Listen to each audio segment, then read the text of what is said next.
Hello music fans, welcome to the Death by Unicorn channel, to another episode of What's New 2023, where I give my quick first impressions on new albums that came out over the past week in metal, rock, and prog. This week on August 11th, I listened to 4 new albums that came out, and I'll talk about them in my order of preference, starting with Hemina. And I don't know if I pronounced that right. Is it Hemina? Hemina? A great band from Australia, and their album is called Romancing the Ether. And this is progressive metal. It's the 5th album by this Australian band, and I've listened to everything they've done so far, so I was excited to hear this, and equally excited when I found out it's a 35-minute progressive epic. It's an epic piece with 6 movements. The band says they tried to take some single cuts from the record too, so I listened to it on Bandcamp. They've got the 35-minute track, and then they follow it by 3 kind of single cuts from that 35-minute track. And yeah, this apparently it ends a conceptual story that has spanned their entire back catalog. I didn't even know all their albums were related conceptually. I probably need to follow the lyrics more. I'm not well versed in the story, but the epic song, in terms of its sound, is a genre-bending journey that touches on djent, pop, world music. It has a section that has some kind of like Asian language vocals, I think, electronic, ambient, rock, and metal. And there's amazing vocals on here, both male and female vocals with amazing harmonies between them, great guitar solos too. I think fans of Toehider will like this, as it really kind of reminds me of my favorite album that was released in 2023, Toehider's I Have Little to No Memory of These Memories. This reminds me a lot of that, in that it's an album with just one piece that goes through a lot of different genres and sounds. And it's also an Australian band, just like Toehider. So that's great to hear what's going on in Prog down in Australia lately. Next up, I want to talk about Hail the Sun and their album Divine Inner Tension. And this is more on the post-hardcore side, kind of emo vocals, but it's got some progressive rock as well and some math rock influences. It's the 6th album by this American band, so you have to be ready for that high-pitched emo-style vocals on here. They're really catchy, but you do have to be ready for that teen angst sound and lyrics, even though the members are far from their teenage years at this point. There's just really fast guitars and drumming on here. Fans of bands like Dance Gavin Dance, Idola, and Protest the Hero will like this. Their last album was in my top 20 albums of 2021, and I like all the material Hail the Sun has put out so far, and this is no exception. I think it's pretty great and close to on par with their last album. Hard to say which I prefer at the moment. I think I need to do some more listens, but this is very likely to be my favorite post-hardcore album of the year, as mostly I've been listening to progressive metal, progressive rock, and metalcore.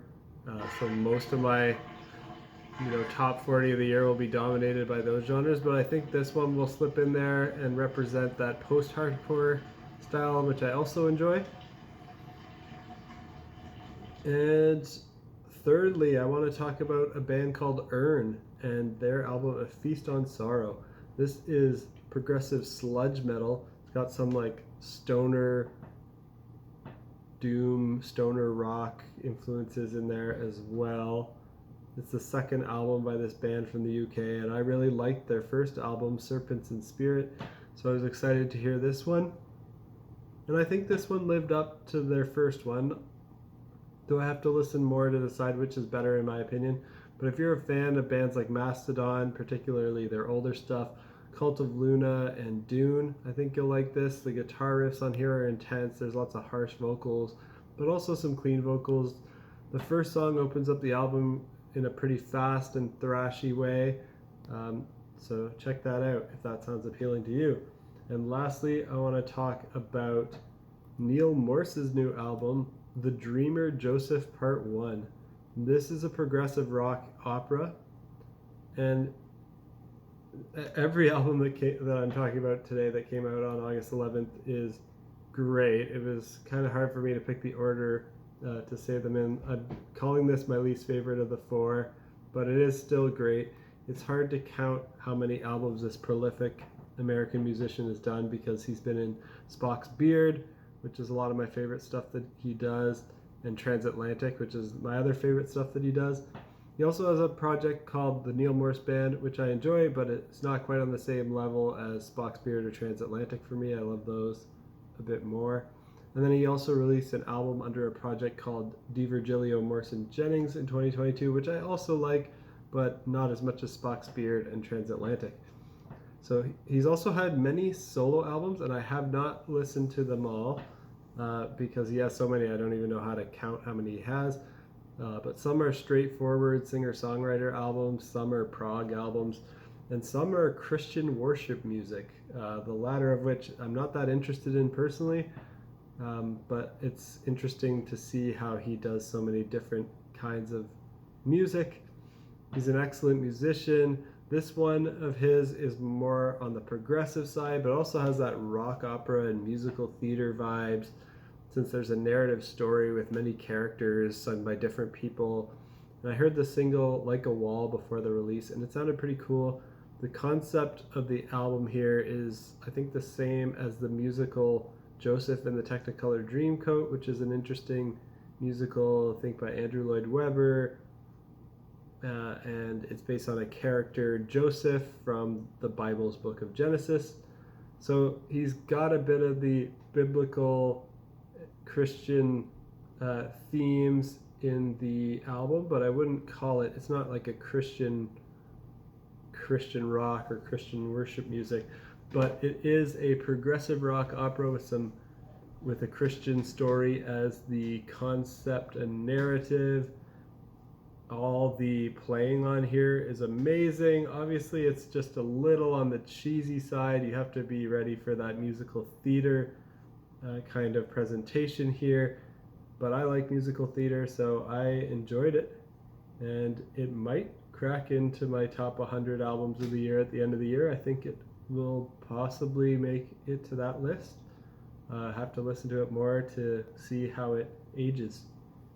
And that's it for my first impression on these 4 albums that came out on August 11th. What do you think of these albums? Is there anything else that came out over the past week or so, or anything else that came out anytime recently that you think I'd enjoy that I didn't mention? If so, let me know down in the comments. Hit the like and subscribe if this information was useful, and I'll see you next time. Peace out.